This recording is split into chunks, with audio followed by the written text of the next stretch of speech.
Seeking the truth never gets old, even when it hides in the shadows. Immerse yourself in the world of June's Journey, a free-to-play hidden object game set in the roaring 20s. Solve the mystery of the devious gossip spreader and celebrate our 7th anniversary with exclusive events, never-before-seen decorations, thrilling mysteries, and exciting giveaways. The adventure and the gossip awaits. Are you ready for the journey? Download June's Journey today for free on Android or iOS. Desfrute do novo Icon of the Seas da Royal Caribbean, agora partindo de Miami. É o ícone das férias repleto de atrações, com o maior parque aquático no mar e espetáculos sensacionais da Broadway. Com destinos incríveis no Caribe, incluindo a premiada ilha particular Perfect Day at Coco Cay, a aventura nunca acaba. Icon of the Seas, as melhores férias em família do mundo. Acesse royalcaribbean.com/BRA. Aplicam-se termos e condições. Hello, Tits Out Brigade. Before we start the episode, I have a big announcement to make. I'm going on a trip. I'm going to be in England and I'm going to be in Scotland to research my book that I'm writing. Did you hear? I'm writing a book about Caroline of Brunswick. Anyway, while I'm there, I know that some of you live in those places, and so I have penciled in some time to meet up with Tits Out Brigade members in those cities, the cities being Edinburgh, Scotland, and London, England. So we'll be meeting in Edinburgh, Scotland on Wednesday, August 21st, and in London, England on Wednesday, August 28th. Details are still being figured out, partially because I don't know how many of you are going to be there, which will mean where we meet or not, but it's going to be something like we'll meet somewhere in a public open space and like walk around looking at some oldie-timey things, is my hope. Anyway, details are still being figured out, and if you want to take part, let me know. Go to vulgarhistory.com/meetup, vulgarhistory.com/meetup, and fill in the form for updates. This is the first ever Tits Out Brigade meetups, and I'm really excited to make this happen. So yeah, vulgarhistory.com/meetup to sign up for updates and to kind of RSVP, so I know how many people to expect.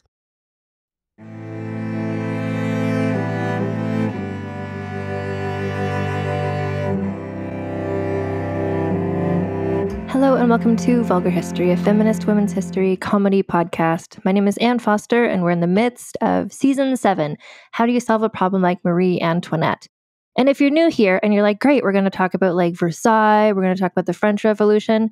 Not really, because this is a long and meandering journey, Season 7, because we're working our way towards talking about Marie Antoinette. But to do that first, and this is just a peek inside of how my brain works and how I like to research and learn about things, we're learning about the world and the world events and what was going on around Marie Antoinette to eventually get to Marie Antoinette.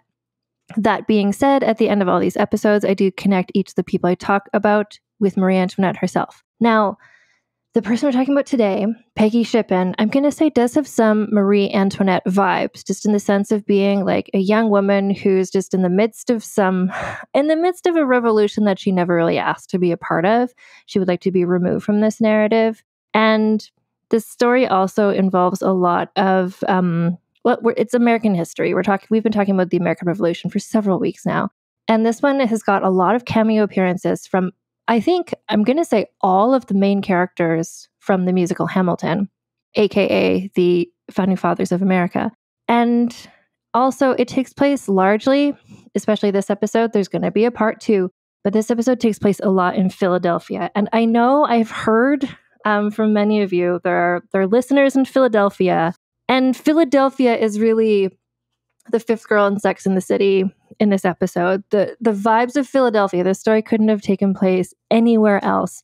Like, your beloved mascot Gritty does not appear in this episode, but I feel like he does. I feel like the spirit that would eventually become Gritty is here in this episode, in the spirit of Philadelphia. I don't want to ruin what Philadelphia does, but this city, like, you're known for people greasing poles and climbing them, and the vibes, the grease poles, the gritty vibes, like, it's really, I've learned through researching this episode, especially Philadelphia has its own vibe, and I'm into it.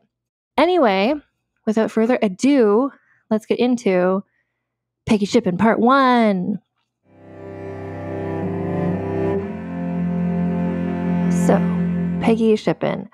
I did a survey a bit ago just to ask some American listeners who they'd heard of from American history and who they hadn't heard of, because I was just so I can kind of understand when I'm telling this story. Am I going over people who everyone in America is like, we all know this story? Or if it's something that's new to all of you. And so I will say there's people in this story that 99% of American responses, as I'm looking at this, 289 people answered the survey. And basically all of them have heard of some of the people in the story.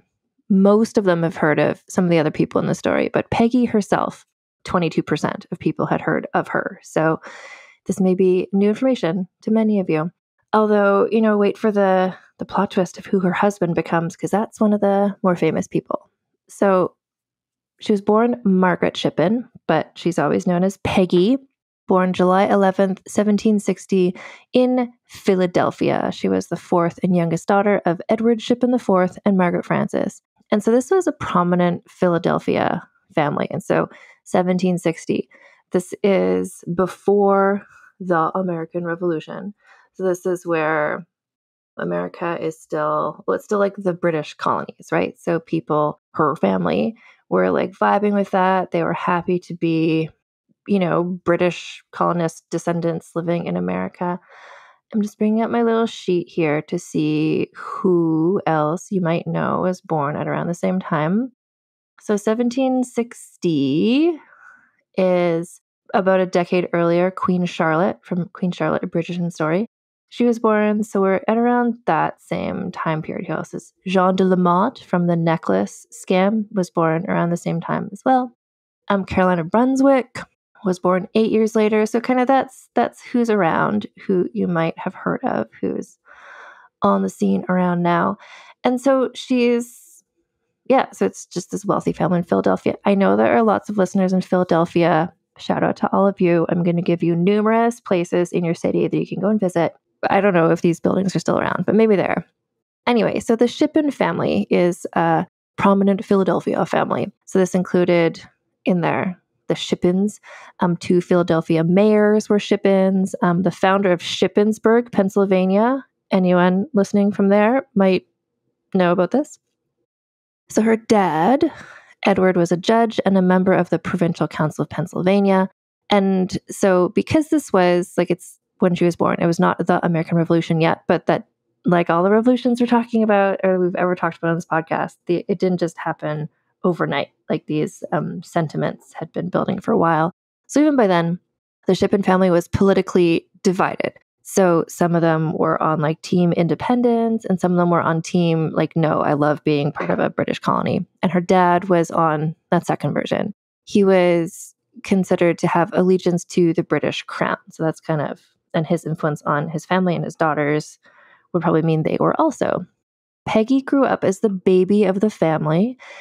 She was the family's darling. Her father always kind of preferred her to the others.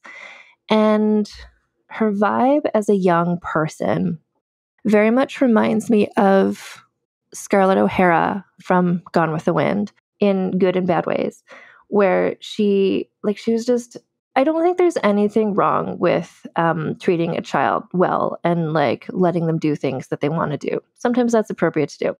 And sometimes those children like Peggy or like Scarlett O'Hara grow up to be sort of entitled, spoiled people. And she did.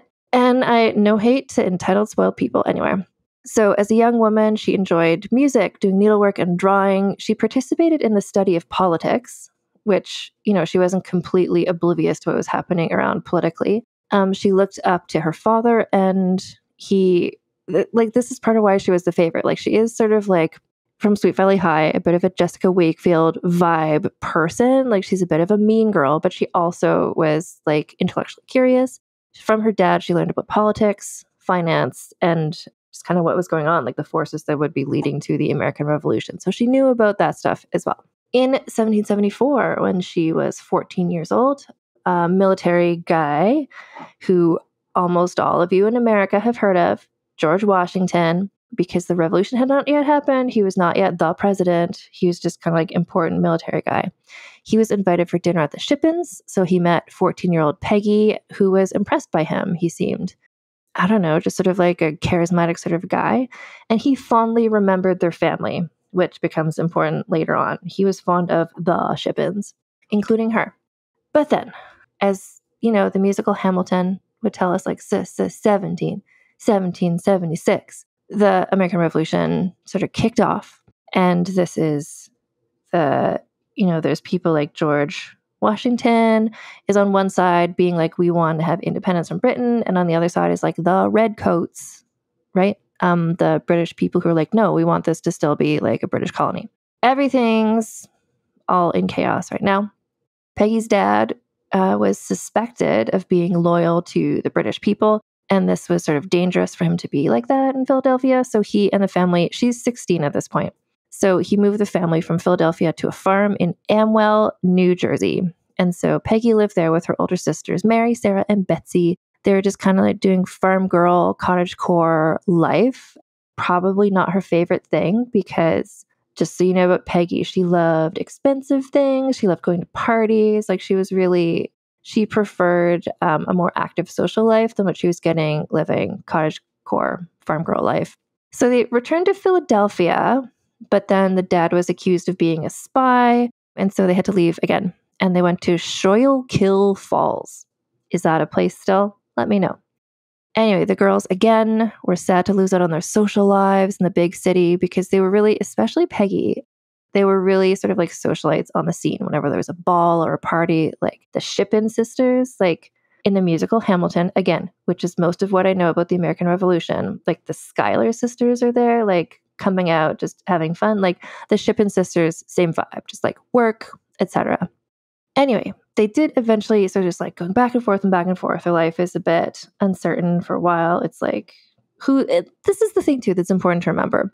They didn't know that the George Washington side was going to win the American Revolution. Like the British side could have won. So they didn't want to her dad didn't want to say like, I'm anti-Britain. Yeah, that's cool. Like it probably seemed like Britain was going to win. So he's just like, let's just wait this out. Anyway, so they did return to Philadelphia because their dad was afraid that if they weren't on site in their house in Philadelphia, their house might be plundered. And at this point, so September 1777, the British captured Philadelphia. So they took over the city of Philadelphia.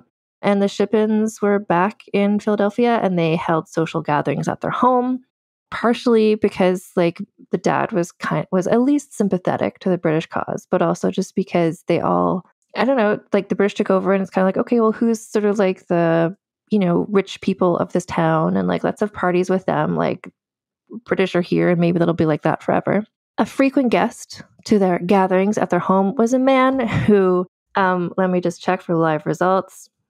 12% of Americans surveyed have heard of, not very famous to you.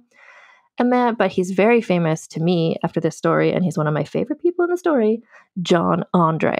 So John Andre was a man, he's in his mid-late 20s. He was from England. He was an English person. And so he was in America because he had come over to fight. He had come over in 1771, and then he was captured and kept in jail for 5 years until he was released in a prisoner exchange. And so he came to the attention, he was just kind of average army guy, but the British authorities noticed him, not just because he was super hot and charming, but also because while he was in jail, he had made detailed secret maps, as a prisoner. And they were like, oh, this guy's got some good spy instincts. And so they're like, we're going to make him be a spy. And so he's just on the scene. Philadelphia is a British possessed town. And he's just one of the British people there. He's just kind of a hot spy. He was also, this is part of where you're I love a spy, but here's where I'm just oh, this guy's great. So he was also somehow appointed social director to the army. He was kind of their David Rizzio. He was arranging their parties. He's also known as a poet, actor. He was also a competent violinist. He was a stage director, and he painted background scenes for plays produced by acting members of the English army. So this sort of sets the scene of Philadelphia, the British took over, and they're not just being I'm sure there's a curfew and stuff, but it's not just you're under a British rule, the soldiers are here, but they're you're under the British rule and the soldiers are here, and some of us are actors. And John Andre is our social director. And we're going to have sets and we're going to put on plays because some of us are soldiers and also actors. So this is where Peggy is being a teen. So there's still a social life for her to be part of and for her to be the most beautiful belle of the town and her sort of Scarlett O'Hara vibes. John Andre often escorted 17-year-old Peggy to dinners, promenades, and plays. He once gave her a lock of his hair in a gold locket. Now, they weren't officially like sweethearts. His girlfriend at this time was Peggy's kind of frenemy, sort of if she's a Jessica Wakefield, sort of the Lila Fowler, who is another person called Peggy Chew. But these two were fond of each other for sure. Everyone was fond of Peggy Shippen for her whole story. She's just clearly like such a likable person. In addition to that, she was also, like spoiled and entitled and kind of a brat. And I mean, my favorite character in Little Women is Amy. My favorite character in Pride and Prejudice is Lydia. She's bringing me those bratty younger sister vibes that I vibe with because I myself am also a bratty younger sister. So Peggy Shippen is like the belle of British occupied Philadelphia. Like she and her sisters they're kind of, I don't know, if you're a millennial, you remember like the Hilton sisters. It's just kind of like they're the hot young teens and everybody wants them invited to their parties. And Peggy is the hotter of them. So at one point, the captain of a British flagship invited her and other young women to attend dinner and a dance on their ship. And so they were piped aboard the ship by a band. The captain later said he and all the fellow officers were all in love with her. Another British Army captain declared she was the handsomest woman in America. So she's just like, what is she by now? 18 years old, just like the most beautiful, popular girl in British occupied Philadelphia. And she's finally able to go to all these parties. She's known for wearing very low-cut dresses, which listeners of this podcast know is a thing that I always enjoy hearing about people doing. So the social event of May 1778 in British occupied Philadelphia was a party called the Miscenza. And it was, of course, being planned by party planner / spy John Andre. And the Miscenza was an elaborate celebration held in honor of a British general who was about to go back to England. So it was like his farewell. And this was an event that took place over, I don't know if it's necessarily weeks, but certainly days and nights. So this is going to include a regatta along the Delaware River, 3 musical bands, a 17-gun salute, a parade, a tournament of jousting knights.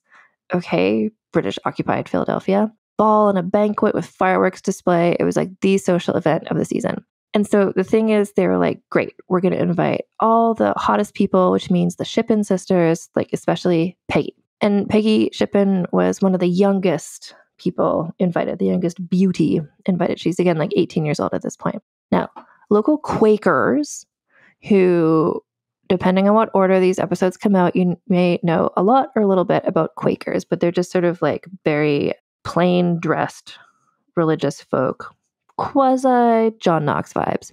Were mad. They went to her dad to be like, don't let your daughters go to this party because they will wear low-cut dresses, because there's going to be cultural appropriation. They're all wearing like feathered turbans to look like they're Turkish, which is like fair point Quakers.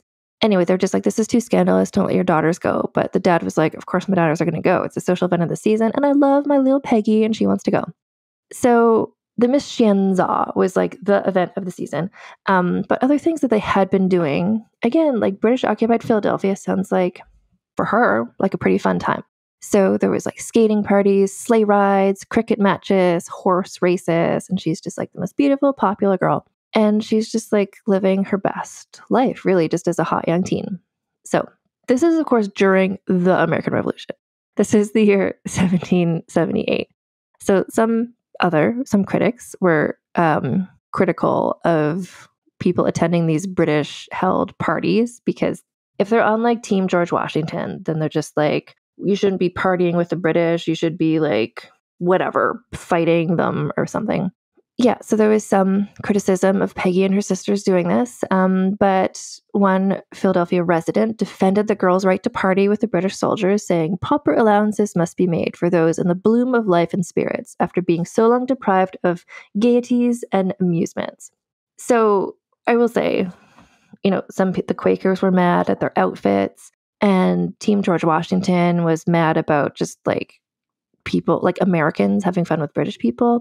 And one of George Washington's friends, the Marquis de Lafayette from the musical Hamilton, a French person who is going to show up in numerous episodes of this series, Marquis de Lafayette got some friends together, and during the Miscenza, he poured whale oil onto the British barriers, like, I don't know, I guess like the fences, ignited them, and then slipped away because he was just like, fuck you, British partiers. And anyway, like Peggy, it turns out like the British soldiers, part of why she was just vibing and having such a good time is because in a real Lydia Bennet vibe, she just loved flirting with British soldiers. She thought they were so witty and hot. But then after the Mischienza, when this general left, like more of the British left. So it would seem to be that the British stopped occupying Philadelphia, and now George W. and his team were coming in. Peggy and her sisters were sad to lose the soldiers to flirt with because the American Patriot soldiers were less witty and charming and hot. And so in my notes, I called George Washington George W. And it's hard for me to not just say that out loud. So officially, starting now, I'm going to call him George W. But that's what I mean, George Washington. Very famous person to Americans, allegedly. George W. on my survey, 99% of Americans surveyed are familiar with George Washington. So anyway, George W. was like, we need to choose an American patriot type person to be the governor of Philadelphia. And because they needed to bring order to Philadelphia after the evacuation of all the British soldiers. The city was still politically divided. So he's like, I need somebody who's charismatic. I need somebody who's going to like lay down the law, like someone who's like a proven good leader / soldier. I need a charismatic, patriotic leader to get everyone in Philadelphia to decide to join Team George W. The person he chose, who is a person who is known by 88.3% of Americans surveyed, was a man named Benedict Arnold. So Benedict Arnold was a hero of the George W. Patriot Army. So he was age 37. He was admired at this point. I mean, people in America who've heard of him, like, you know where this is headed. People who haven't heard of him, let's just enjoy this story. So B. Arnold is admired as one of America's most courageous warriors. He had done lots of successful army things. He started out his life as an apothecary and then joined the army. And now for a quick advertising break. Salve, meu povo! Aqui é o Igão. Ó, ouvindo podcast no caminho do trabalho ou enquanto prepara a comida? Acertei? Mas uma coisa que eu sei é que cê tá aí no corre. Hoje em dia, todo mundo é correria. Parece até que o dia tem mais de 24 horas. É por isso que Rexona te dá muito mais proteção para você encarar a sua rotina. Rexona, proteção superior a 72 horas por dia. Rexona não te abandona. Desde 2019, a Toyota vem acelerando o futuro, produzindo no Brasil o primeiro híbrido flex do mundo. De lá pra cá, as coisas mudaram. Muitos entraram na tendência que a gente criou. Mas sabe o que não mudou? A confiança do brasileiro na Toyota, que não veio da noite pro dia. Toyota, no futuro há muito tempo. Paz no trânsito começa por você. People often look at me with confusion when I ask them what their only one in the room story is. They think it has to be like mine, where I went to a 600-person event and discovered that I was the only Black person there. I know. Horrifying, right? Hi, I'm Laura Cathcart-Robbins, and I am the host and creator of the podcast Only One in the Room. Every week, my co-host Scott Slaughter and I invite you to join us for an hour and lose yourself in someone's only one story. This podcast is for anyone who's ever felt alone in a room full of people, which is to say that this podcast is for everyone. And we're back. One of the things he did was he had led an army that tried to get into Quebec, which connects us to the previous episode about Marie-Joseph Angelique and what she was up to in Quebec. He did not get into Quebec because, much like what she experienced, it's hard to do stuff there in the winter. Anyway, so he's this war hero. Age 37. He had been injured in the war, and so he had a limp. One of his legs was shorter than the other because of his injury. And so that made people think he was even more admirable because, like, visually looking at him, you could be like, look at the injuries he sustained while fighting for Team George W. And his job was to restore civilian peace to Philadelphia. He was not excited about this job because he wanted a more prestigious job. He wanted to have been appointed to Congress instead. And also, he had spent some of his own money, like his own funds were spent to help pay for some of the battle stuff he did. And he wanted George W. to pay him back. And George W. had not paid him back. And George W. was also the person who was in charge of putting him in Congress, and he didn't get that job. So Benedict Arnold shows up, chip on his shoulder, limp in his leg. And he arrived 1 month after the Misschianza, and he was greeted by excited residents on the streets. Like the people in these streets, we see them do various things on the streets of Philadelphia. I think, isn't that where there's still that thing where people climb poles covered in butter or something? Like I think Philadelphia has a long history of excited residents taking to the streets. So here they are in oldie times. So they just watch his carriage pass by. They're just like, we love you. You're this famous war hero, etc. One of his first jobs was to clean. So Philadelphia, the city at this point, June 1778, smelly, garbage-covered city.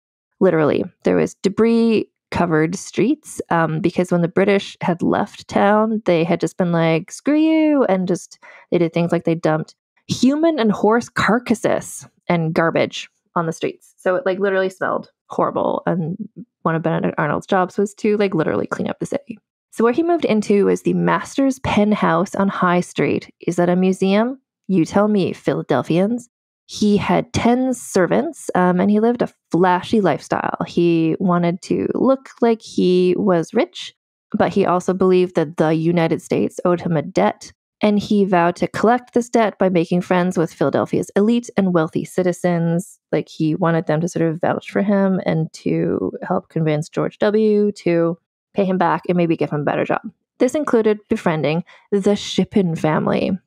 So he showed up. I'm sure Peggy was excited, but she and her sisters had still been like, the British soldiers were gone, replaced by less hot, less witty American soldiers. But they were still like it girls about town. They went around in their fancy imported British clothes, which the Americans were like, you shouldn't wear fancy British clothes. You should wear American-made, boring clothes. Peggy and her friends apparently made fun of the Patriots' homespun clothes and boring entertainments. Not as fun as what the British were providing. So Benedict Arnold wanted to try to be like, let's try and make everybody get along, but also I want to meet some hot young teens. And so he hosted a ball, like a big event, the social event of the season. He's like, great, we're going to invite all of the hot young everybody to this party. And then he was told like, turns out that the American people are not hot. If you want hot people, you need to invite some loyalist British types like the Shippen sisters. And so eventually they were invited as well, just because there wasn't enough. Like the it girls about town were all on the loyalist side, not on the patriot side. And so I don't know if this is where they met, but he hosted or attended many events. And, Peggy was at every party. And by the end of this summer, they were courting. She was a teenager and he was 37. And that is what is happening. She is, I believe at this point, like 17, 18 years old. And he was escorting her to dinners, receptions, and the theater. He was at one point challenged for dating a teenage loyalist. And Benedict Arnold was like, come at me. You wish you were dating her. She's the hottest girl in town and she's mine. And I feel like to Peggy, she was just like, he is a war hero. He's the governor. Like I could not aim any higher. This is the best boyfriend I could find. So he also, with his leg injury, he used a white jewel-encrusted cane. So, he had this injury, but he was kind of like, oh no, my injury makes me even more cool and interesting. And all of Philadelphia, like the city is a character in this story. The city of Philadelphia is the fifth girl in Sex and the City. All of Philadelphia, which again is a character, were intrigued by the courtship of this military hero and this hot young teen, Belle. One woman wrote to a friend, I must tell you that Cupid has given our little general a more mortal wound than all the hosts of Britons could. So he was smitten by Peggy Shippen, but like everyone who met her was. Her vibe in that way is similar to Nomi Malone in the movie Showgirls. So by September, like they met that summer, and then by that September, Benedict Arnold was asking her father permission to marry her. He was like, dear Mr. Shippen, I am not a gold digger, even though I do have numerous debts and like living a lavish lifestyle. But he's also like, I know that I'm on team George W. and you're allegedly a loyalist, but you know what? That shouldn't stand in the way of a love story between a 37-year-old man and your teenage daughter. He also wrote a love letter to Peggy, which exists that we can still see, and it was literally a copy-paste of a love letter he'd written to a previous woman he was also trying to woo. So he had templates he was using. Anyway, so he wrote these letters. He requested this via letters. Peggy and her dad neither of them replied right away. I feel like they were like step and step here. They were just trying to figure out what to do. And so why wouldn't the dad want Peggy to marry this guy? So one issue was Benedict Arnold's social status. He was formerly an apothecary, and the Shippens were like fancy rich people. Also, he was 37 and she was 17. And then also he was a widowed father of 3 sons who his sister in Connecticut was caring for. And so the issue was like, are these like 3 sons going to come and join their household? Like, do we want that? But on the pro side, Peggy's dad knew that if she married Benedict Arnold, this could maybe be good for his career ambitions because Benedict Arnold was like the governor. So, but then the other perhaps biggest issue is the fact that Benedict Arnold was an asshole. So he was mean to his subordinates. This whole thing happened where he part-owned this ship that arrived with goods that he was bringing into town so that he could sell for profit. And he put these goods in a government-owned warehouse and asked the army to transport it for him. Using government equipment for private purposes was illegal, so he did that. He also did this thing where there's this woman who wanted to pass through. So New York, at this point, New York City, was British occupied. And so it was patriots couldn't really get in there, but he like made an illegal passport so this woman could get in there to do spy work. He got in trouble for that as well. These 3 things really sank his whole reputation. Like, he was mean to the people he worked for. He used government stuff to like store his weird West Indies goods, and he made a passport for this spy. And so his enemies took this to the newspapers, which were the pamphlets of the era. Someone filed a complaint against him to the Supreme Executive Council, which is a body of jurisprudence that is in this story a lot. And it just sounds like if you watch that season of American Horror Story in New Orleans, where it was all about witches, and they're like, who's going to be the next supreme witch? Like, I just picture this council of, Emma Roberts and people. Anyway, so a complaint was filed against him to the Supreme Executive Council, and Benedict Arnold was like, I'm all too happy to answer for these actions to A, Congress, or B, George W. Those are the only people I'm accountable to. I do not recognize you, Supreme Executive Council and Emma Roberts. So this drama was happening literally at the same time that he was wooing his teenage girlfriend. Around the same time, one of Peggy's sisters, her oldest sister, Betsy, was being married, and Betsy was nervous about the wedding night. And then Peggy was like, oh my God, I'm also worried about like what sex is. Allegedly, she took a solemn oath to never have sex, which she then retracted very soon afterwards. But just a detail I wanted to share.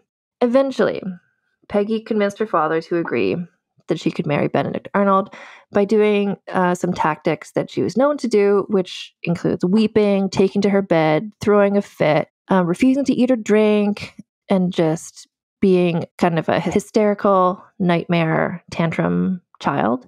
And when she did that, her father gave her what she wanted. And in this case, that was marriage to Benedict Arnold.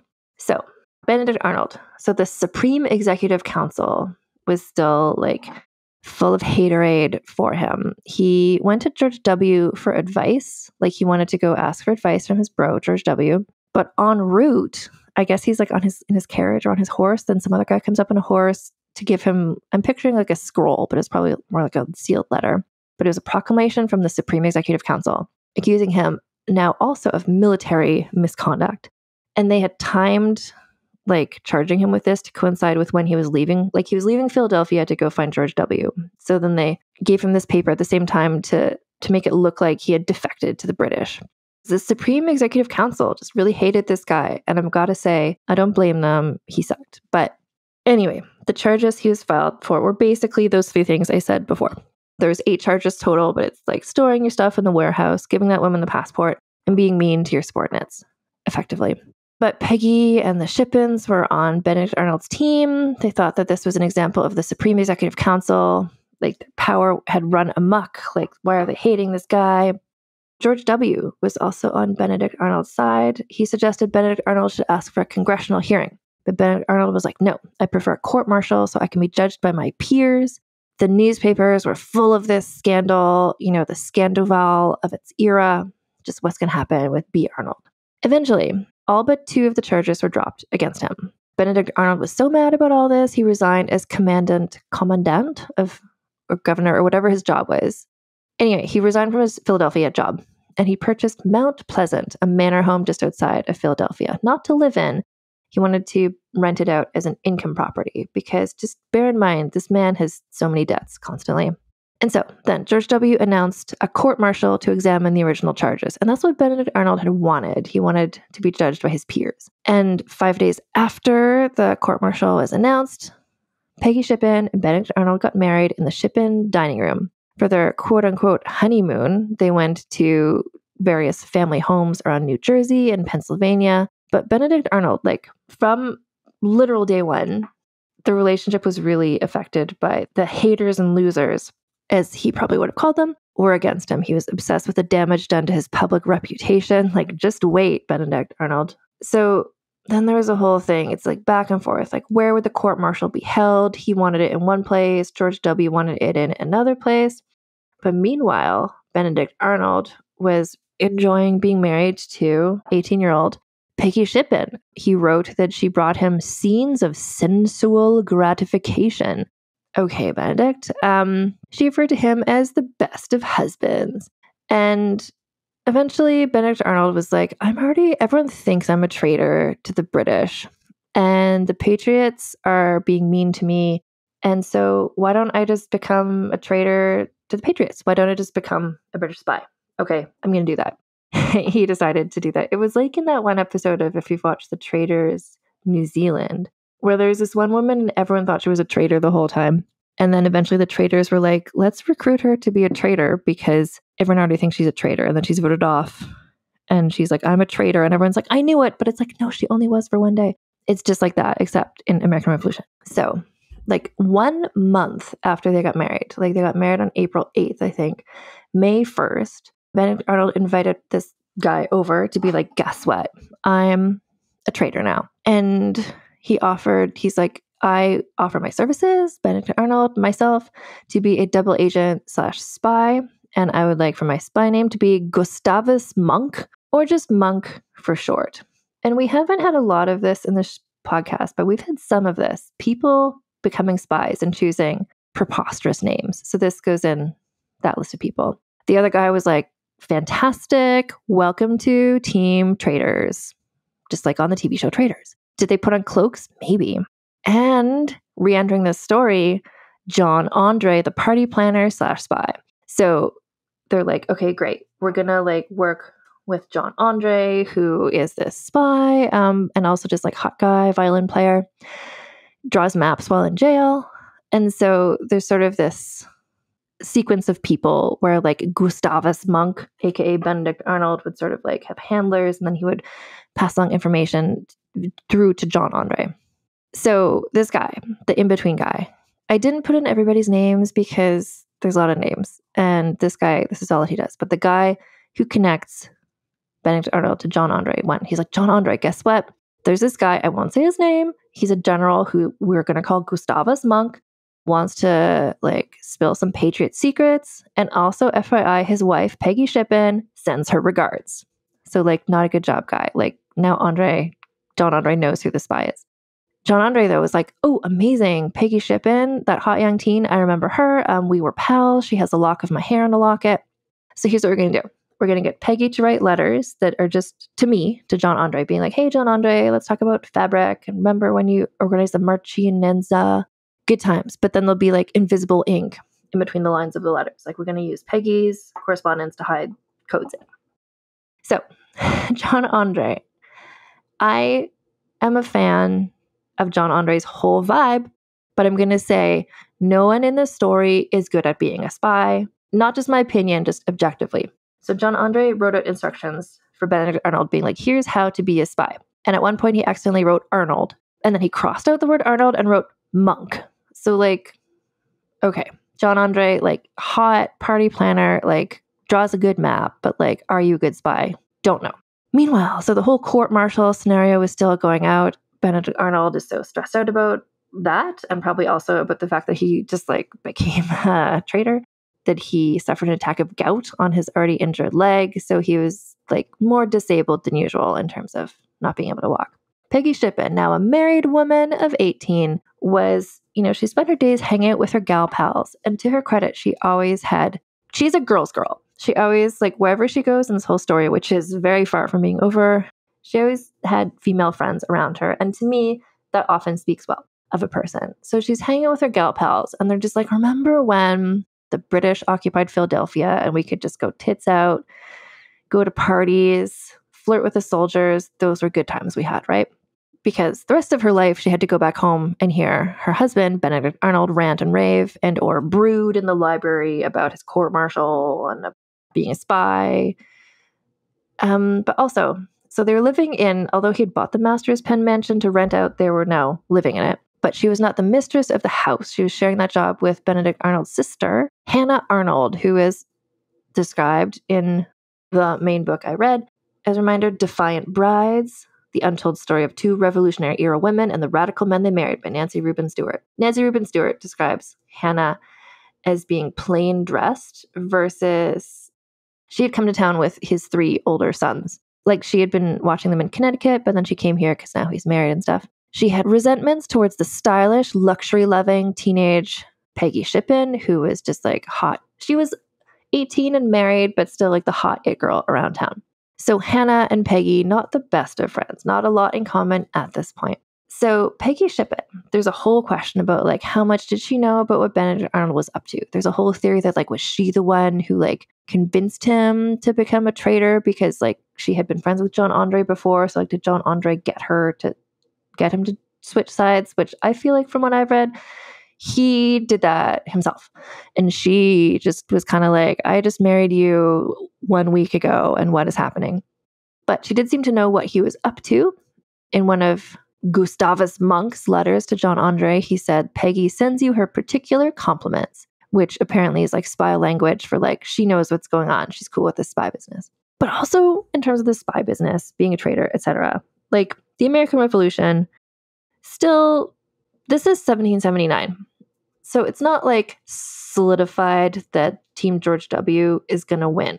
The British could very easily win, at which point Benedict Arnold and Peggy potentially could be rewarded for doing all this stuff. So, you know, it's important when looking at history, and I'm talking to myself, not to you, but for myself, to remember the people doing stuff don't know what's going to happen later. They're just doing what seems best for them at the time. Anyway, so Benedict's spy boss ordered that he should get an active post in the army so that he could fuck some stuff up like more directly. So he could like help make the Patriot side lose some battles so that the British could do better.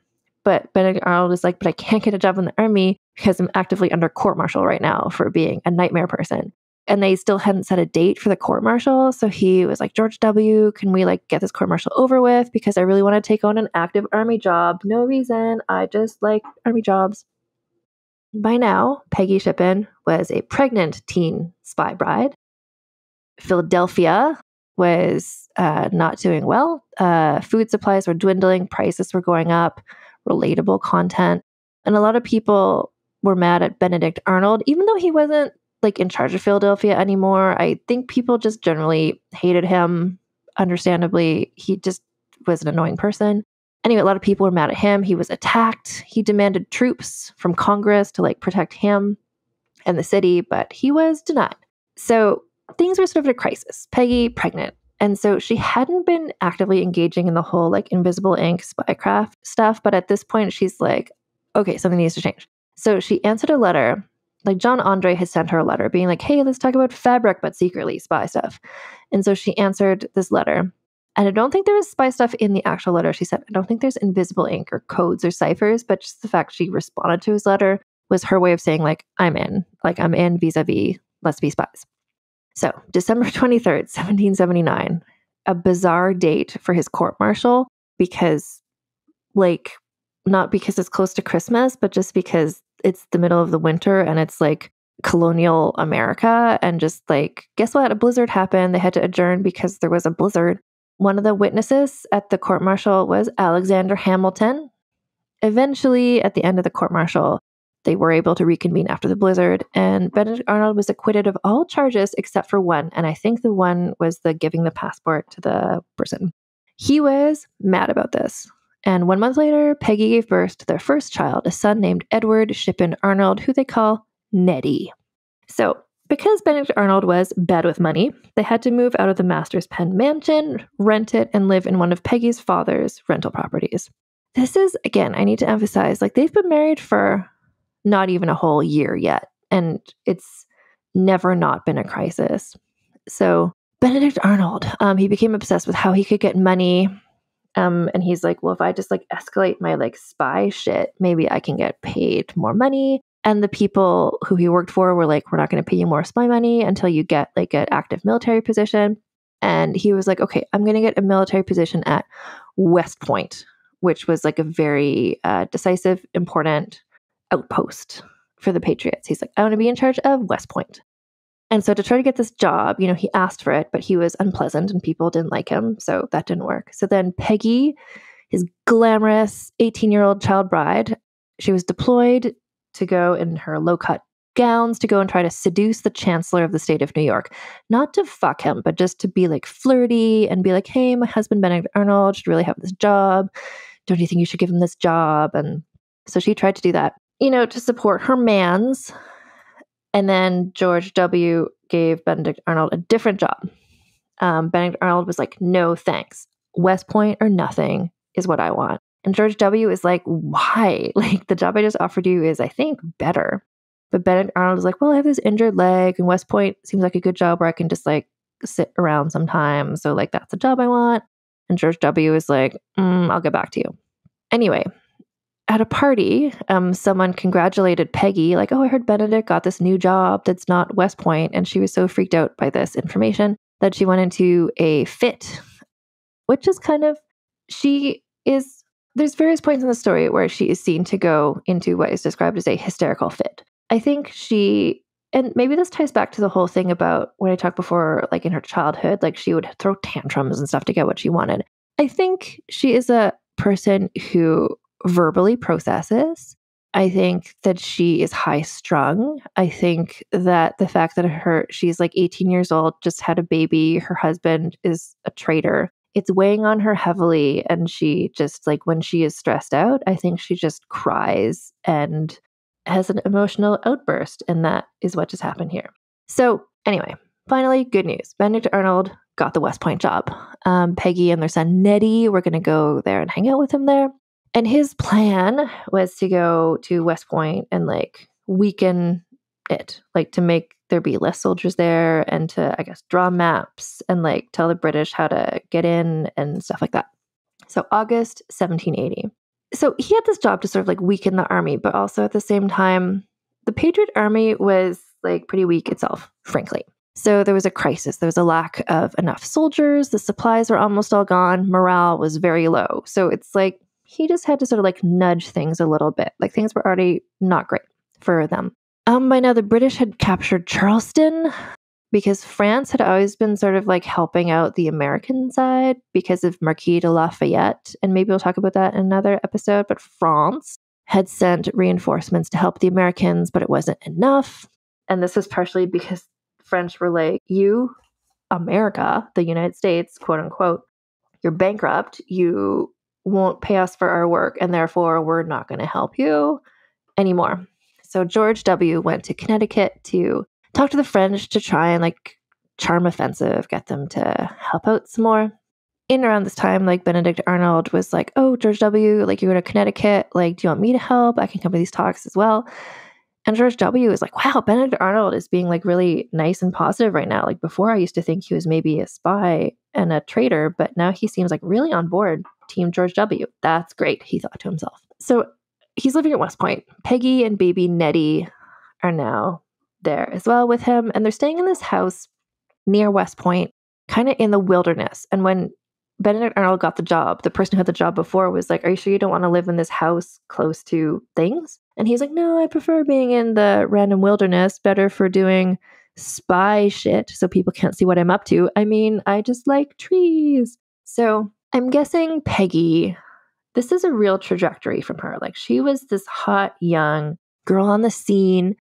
She married who seemed like the most important man in Philadelphia. And now suddenly she's like living in the woods with her baby, being an 18-year-old mother. And this is kind of where her story, because like we're talking about Benedict Arnold a lot, because her story is a lot of just like dealing with his shit. But thinking about her for a minute, it's like, this is where she starts to kind of not step up, but like, because she was like doing fine. But this is where we see that she had some hidden skills and resiliencies and depths that maybe she didn't even know that she had. But she's like, okay, like my husband is a spy. I'm living in the woods. Let's get on with it. Like she's not complaining about it. She's not being like, no, I want to stay with my parents. Like she's like stand by her man to the extreme here.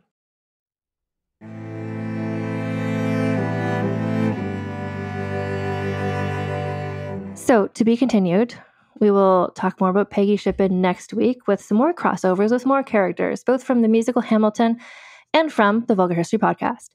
In interesting ways. Her story goes places you might not expect, like people in the Atlantic region of Canada be on notice. You know, you might be surprised at where some of these people go next time. Anyway, I do want to tell you just as a FYI, as a special announcement, today, when you're listening to this, if you listen to this when it's published, July 31st, I made a guest appearance on a podcast called The Art of Crime, and that's available for you to listen to today.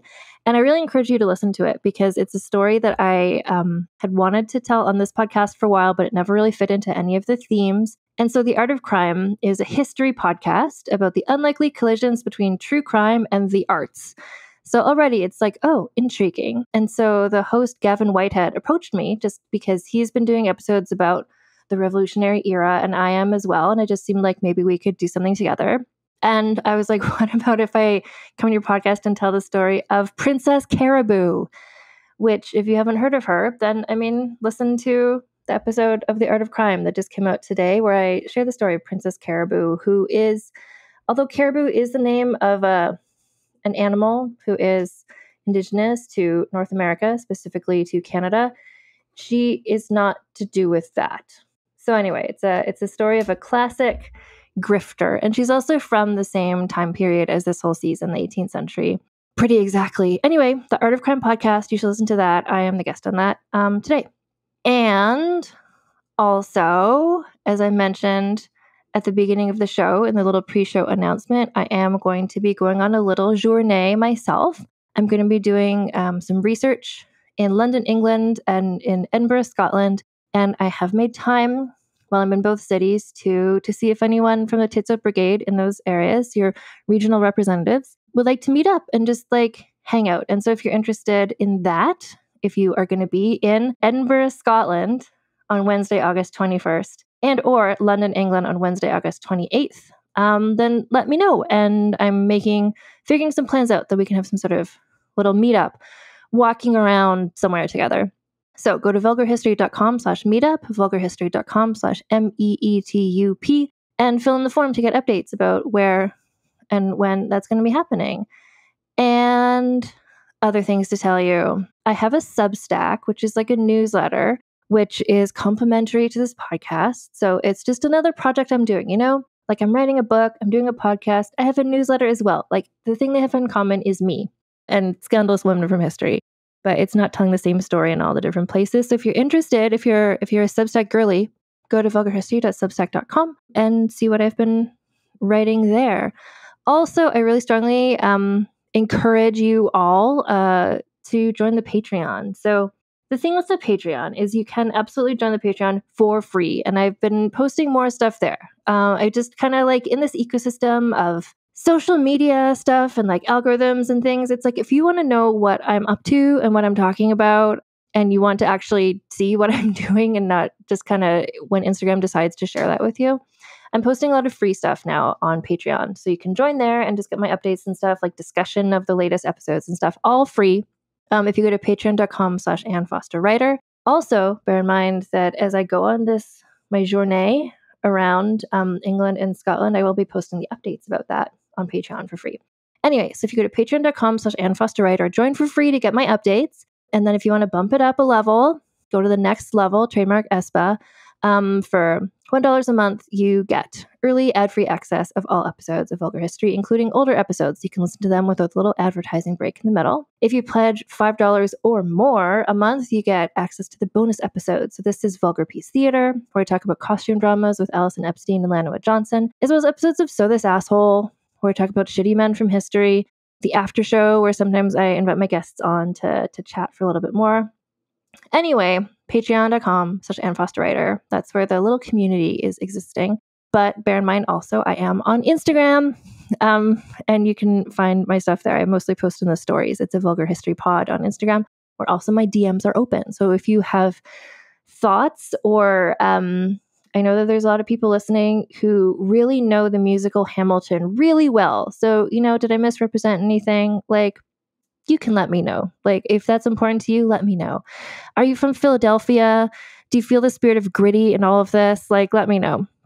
So my DMs are open there as well. We also have a beautiful brand partner, Common Era Jewelry. So this is a woman-owned small business that makes beautiful jewelry that is inspired by women from history, by quote-unquote difficult women from history, mostly from classic history, Greek and Roman history, Egyptian history, as well as from mythology.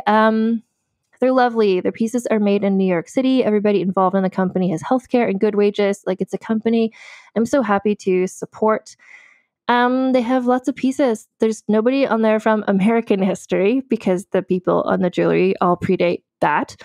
But there's lots of classic people. Boudica, Cleopatra, Agrippina, Anne Boleyn is there. Just kind of like crashing the whole classical thing because she's so iconic, she had to be there.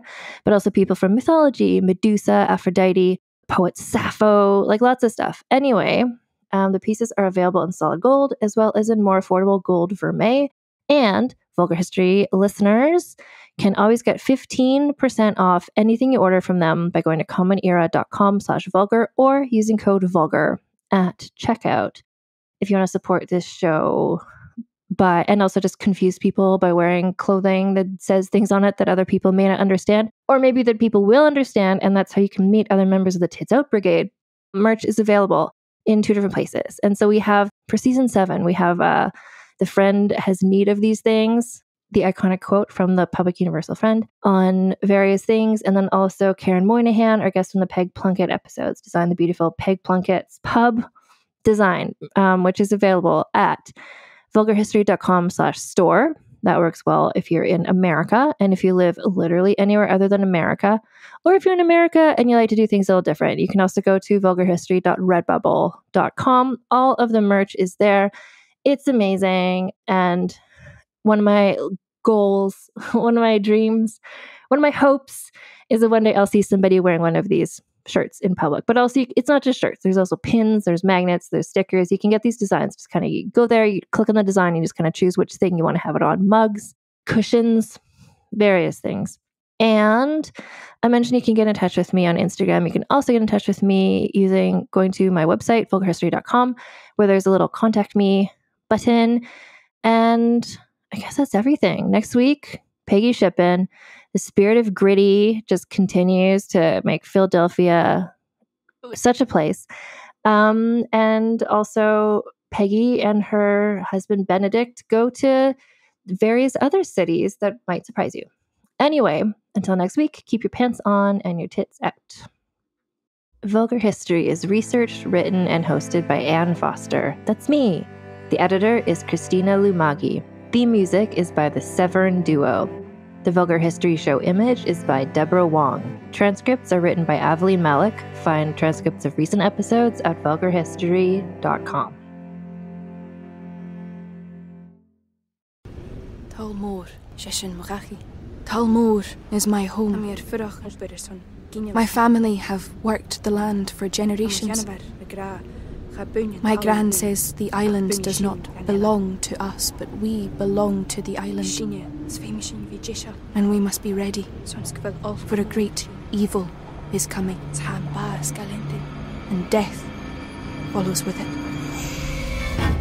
Listen and subscribe to the latest season of Undertow, The Harrowing, a Storyglass production presented by Realm, available wherever you get your podcasts. Hi, I'm Jennifer, a co-founder of the Go Kid Go network. At Go Kid Go, putting kids first is at the heart of every show that we produce. That's why we're so excited to introduce a brand new show to our network called The Search for the Silver Lining, a fantasy adventure series about a spirited young girl named Isla who time travels to the mythical land of Camelot. During her journey, Isla meets new friends, including King Arthur and his Knights of the Round Table. and learns valuable life lessons with every quest, sword fight, and dragon ride. Positive and uplifting stories remind us all about the importance of kindness, friendship, honesty, and positivity. Join me and an all-star cast of actors including Liam Neeson, Emily Blunt, Kristen Bell, Chris Hemsworth, among many others, in welcoming the Search for the Silver Lining podcast to the Go Kid Go network by listening today. Look for the Search for the Silver Lining on Spotify, Apple, or wherever you get your podcasts.